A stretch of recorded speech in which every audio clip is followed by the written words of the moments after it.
Voilà, cette paroi où là il y aura l'autocollant Ricard.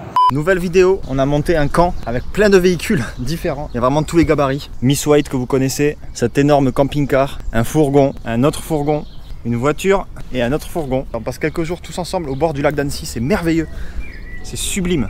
Mais c'est pas le sujet de la vidéo parce que vous savez que le thème de la série Miss White, c'est l'aménagement de véhicules simples. Donc là, actuellement, en fait, je me suis dit, eh ben, c'est peut-être pas mal de vous présenter celui-ci là, cette voiture.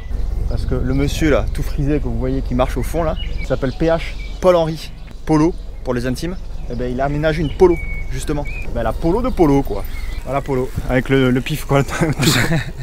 C'est un peu trop le soleil. Le problème des retours du soleil après un long hiver blanchâtre quoi.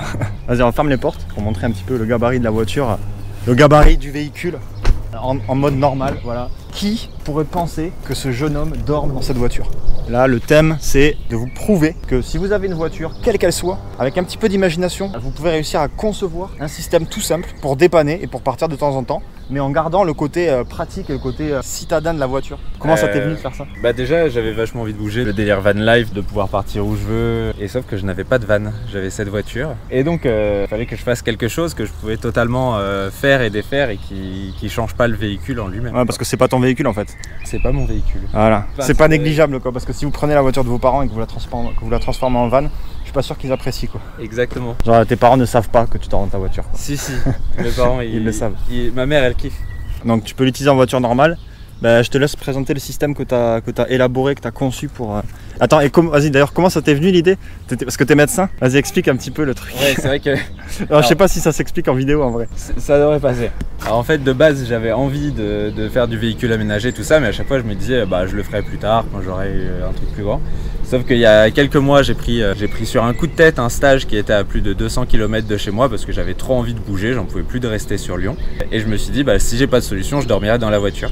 J'avais 5 jours pour vraiment concrétiser ça et rassembler toutes les affaires pour le faire. J'ai pu le faire hyper rapidement où je l'avais déjà réfléchi avant. C'était toutes ces fois d'aide opératoire. Les étudiants en médecine comprendront vraiment ces moments où tu dois tenir pour le chirurgien le ventre d'une personne ouverte et que tu es comme ça pendant 4 heures, que tu dois pas bouger. Et bah là, il faut que tu trouves des trucs dans ta tête. Et moi, j'ai créé mon aménagement pendant ces moments-là. C'est énorme.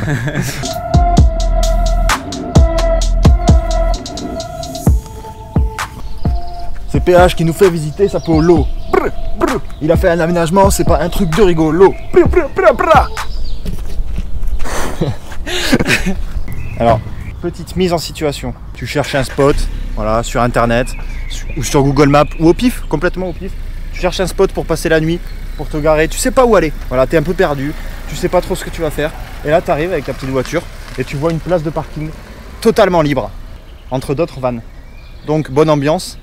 Mais tu te dis, mais pourquoi est-ce que je me garerais pas là? Il n'y a que des vannes, les gens en van, c'est des gens cool. Donc ben, je vais me garer là, tranquillement. Voilà. Et je vais pouvoir installer ma petite cabane pour la nuit.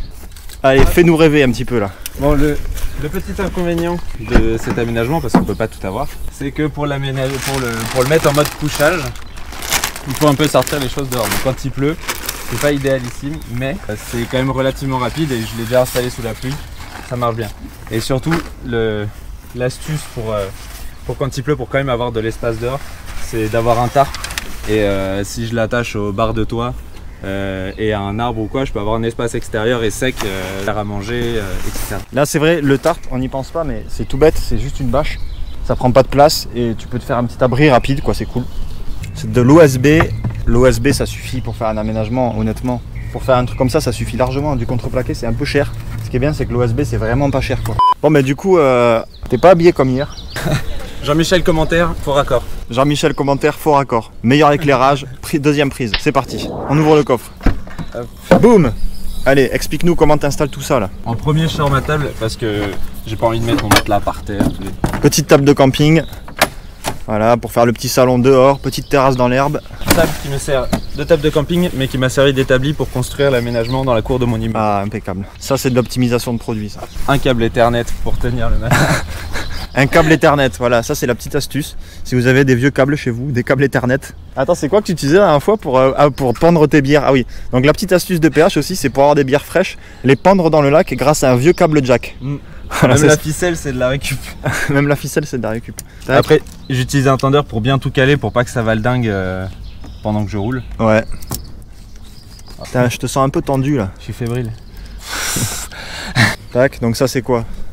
Ça, c'est le devant du sommier. J'aurais dû réfléchir un petit peu plus, j'aurais dû passer plus de temps au bloc opératoire. Ah ouais? Trouver un système où je vais pas tout à sortir de la voiture quand même. Une deuxième chose que je conseillerais vraiment de faire, c'est de percer des trous dedans avec une cloche Ouais. pour alléger et pour faire respirer le matelas. Ah ouais. Ouais, ouais. Et puis en plus, en vrai, tu peux même ranger des trucs dessous et juste soulever le matelas pour attraper comme ça. Ouais, exactement. Après, de base, je m'étais dit aussi que si je voulais du plan de travail ou quoi, je pouvais poser la table un peu plus loin et caler ça entre la voiture et la table et comme ça avoir une super grande table, quoi. Ok. Du coup, si t'as des trous, c'est moins pratique. Ça, c'est la structure qui bouge pas. Ok. Ouais, qui est calée directement sur la carrosserie. Donc, on en revient toujours au même, hein, les fondamentaux, les fameux tasseaux. Donc là, par contre, t'es obligé d'enlever les sièges arrière. Exactement. Là, mais c'est vraiment simplissime. En gros, pour enlever la banquette arrière totalement, c'est une 2 vis. Ok. Alors, je pourrais utiliser tout cet espace en dessous pour ranger, je l'utilise même pas parce que... C'est vrai que là, c'est possible de faire des rangements. En plus, si tu fais des trous dans ton sommier, tu soulèves un peu le matelas, tu récupères des trucs pour. Ouais. Tu peux accéder à des endroits, donc ça peut même être encore mieux que ce qu'il a fait, quoi. Ah, clairement, j'ai pas optimisé, j'ai fait ça rapidement, j'avais juste envie de partir.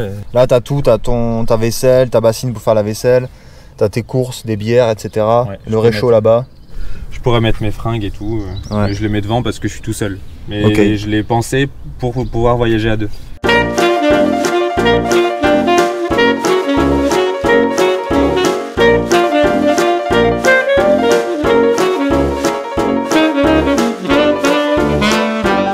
Donc là maintenant c'est à plat et j'ai je crois 2,20 m de longueur. Le fond de ça là, qui reposait nulle part avant, maintenant ça repose sur les sièges.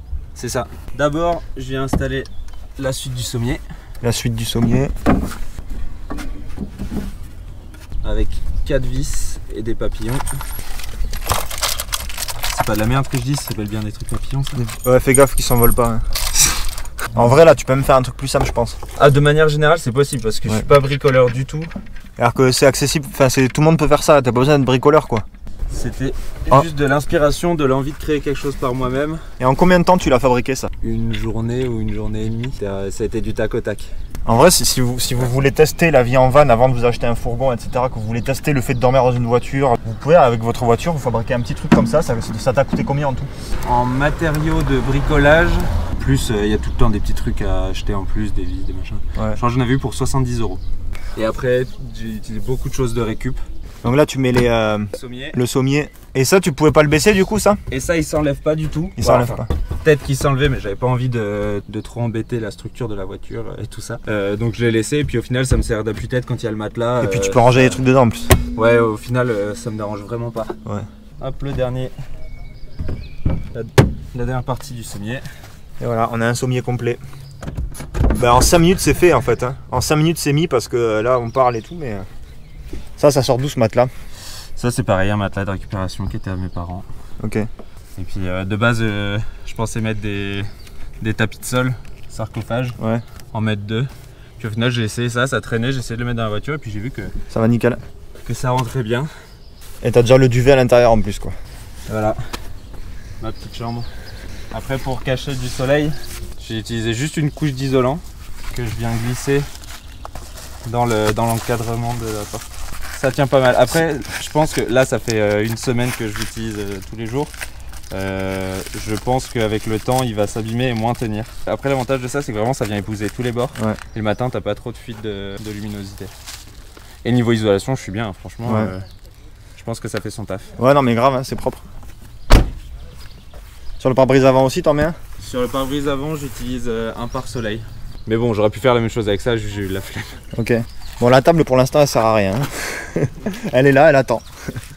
Mais ceux de l'arrière, tu les enlèves jamais, donc. Ouais, parce que ça sert de support. Ouais. Ça sert de support aux stickers. Stickers que vous pouvez trouver sur mon site internet d'ailleurs. Ça en vrai ça suffit, tu le bloques sous les essuie-glaces après? Comme ça, Dans les portières? dans les portières. Ça ne bouge pas. Ah nickel. J'ai remarqué avec l'épaisseur, c'est que s'il pleut, ça fait moins de bruit. Ah ouais, Pareil ça, avec le coffre de toit. ça amortit un peu. Ouais bah ouais, c'est bien ça. Quand C'est vrai que le coffre de toit il permet de. Il est vraiment à toi? le coffre de toit c'est... Avant que tu l'achètes, c'était un coffre de lui. À chaque fois, je suis premier degré. À chaque fois, t'as froid? Là, Il arrive pas à suivre. j'y plus rien. T'es trop vif. T'es trop vif. C'est vrai que le coffre de toit c'est bien pour ranger pas mal de trucs qui peuvent prendre de la place dans la voiture et ça isole un petit peu du soleil parce que ça tape pas direct sur la carrosserie. Et ça permet aussi d'amortir la pluie. Les gens ils disent souvent j'aime bien quand il pleut, j'entends la pluie, je suis dans mon truc. Moi j'entends la pluie, je suis pas bien, ça m'empêche de dormir, c'est chiant. C'est clair que je me fais chier avec la pluie. Je fais partie de ces gens là qui aiment bien la pluie. J'aime bien quand il y a des bonnes gros grêlons qui tombent sur mon van quand je dors. Et du coup moi je me suis pris un coffre de toit. C'était pas obligatoire, c'est du luxe. Mais c'est comme j'ai mon parapente et que c'est quand même un gros volume, c'est plus pour la nuit, avoir ça dans l'habitacle, c'est pas très confortable. Bravo, voilà. Bravo pour ce coffre de toit. Bon bah salut, c'était cool hein. Allez, ciao. Allez, ciao. J'ai fait tomber mes clés au fond du coffre. Ah merde. Ah le con. Il a fait tomber ses clés au fond du coffre. Attends, on le voit pas, on peut pas l'espionner là. Hein. On peut pas l'espionner le bougre. On rentre ou quoi? Salut. On dirait Dobby. Team Crocs hein. Bon alors pour info ça c'est des fausses Crocs.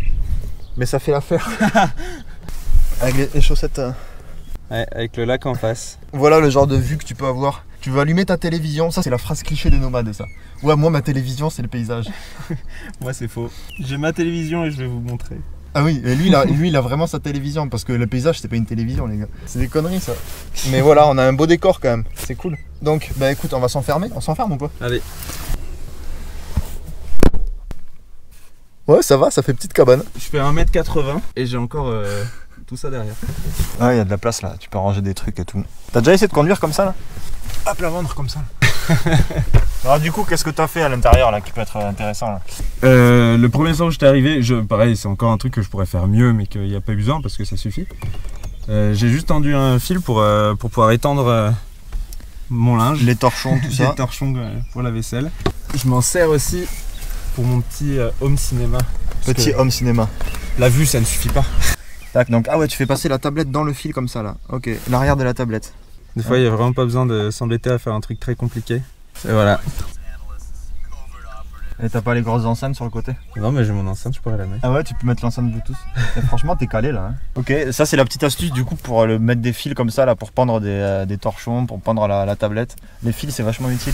J'avais pensé même il y en a qui mettent des filets entre les quatre. Ouais. Et ça embête pas trop et là pour le coup tu peux mettre beaucoup de choses. Mais... Ouais ça te fait un faux ciel de toit dans lequel tu peux mettre des trucs. Donc franchement en vrai c'est pas l'objectif de la vidéo là, c'est pas de montrer un aménagement de fou tu vois, avec un truc simple. Tout doux, il est bien quand même. Calme-toi, il est bien, calme-toi, il est bien. Non mais voilà, avec un truc assez simple en fait, assez modeste, tu peux. Enfin ça suffit quoi. Parce que c'est vrai qu'il y a des gens qui osent pas trop partir parce qu'ils se disent putain j'ai pas ce qu'il faut et tout, mais en vrai si, même vous pouvez même dormir sur votre siège quoi. C'est pas le plus confortable mais. Je pense que les 2-3 nuits que j'avais fait sans aménagement dans la voiture m'ont fait rabaisser mes objectifs aussi, de me dire que juste si j'ai un endroit plat. Ouais, ça suffit quoi, c'est ça. Si vous avez une voiture citadine, quelle qu'elle soit, une Clio même, c'est possible d'aménager un petit truc dedans pour partir quoi. C'est possible et ce que je trouve bien aussi, c'est que j'ai pu voir directement les choses qui pour moi étaient importantes, les choses qui n'étaient pas importantes. Ouais. Et si j'avais directement acheté un van pour faire l'aménagement, bah, j'aurais mis du temps, de l'argent et de la place dans des trucs qui m'auraient pas servi. Ouais. Donc il n'y a pas plus de tips que ça, mais en vrai ça suffit. Là t'as la table dehors, les petits tabourets, t'as ta vaisselle dessous là et à manger et tout. Et franchement bah, tu sors, tu te fais à manger, ça suffit quoi. Il y a une astuce pour ceux qui vont bouger en citadine, je sais pas si elles ont toutes ça, mais en tout cas la Polo a ça. C'est pour ouvrir le haillon de l'intérieur. Et ça le matin quand tu te lèves pour avoir la vue de où tu t'es garé ou pour juste avoir une grande ouverture, c'est quand même plus sympa que de sortir par les portes.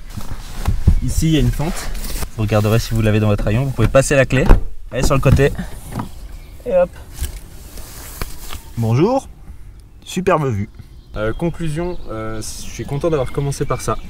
Maintenant je suis convaincu de vouloir m'acheter un fourgon et de l'aménager. Ouais. Mais je pense que ça aurait été une erreur de commencer directement par le fourgon et j'ai appris déjà plein de choses en faisant ça, aussi que j'étais capable de faire quelque chose et ça me motive beaucoup pour la suite de l'aventure. Ça c'est une bonne conclusion.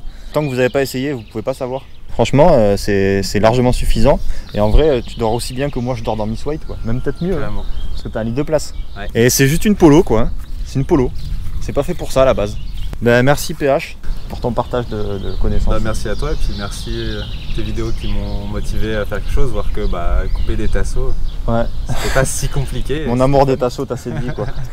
Donc qu'est-ce que tu as à dire aux gens qui regardent cette vidéo? Bah si ça vous fait rêver, si tous les jours vous pensez chez vous dans votre train-train de j'ai envie de bouger, et bah faites-le à votre échelle, faites ce que vous pouvez, pas besoin d'aller très loin, je suis allé à 1h30 de chez moi.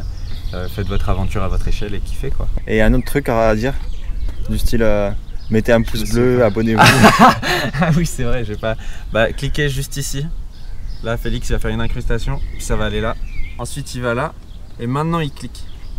Maintenant vous vous abonnez, juste ici là. Ça marche. C'était simplement pour montrer que c'est possible. Arrêtez de vous casser la tête en vous disant je peux pas le faire. Tu peux le faire. Toi qui regardes cette vidéo là, tout de suite. Toi, oui, toi là, derrière l'écran là. Tu peux le faire. Mieux qu'une photo, je vais vous faire une visite privée. Du coup voilà, cette paroi où là il y aura l'autocollant Ricard. La grande vitre qui s'ouvre pas mais qui est vraiment immense, du coup ça me va bien. Voilà franchement, globalement c'est quand même propre. C'est Patrick le trafic, je vais changer son nom. C'est mieux que Richard le camtar. Donc n'hésitez pas à laisser un pouce bleu, un commentaire, abonnez-vous et puis portez-vous bien. Comme d'habitude, n'hésitez pas à commander un livre. Hein, je compte sur vous. Moi aussi je compte sur vous. Salut.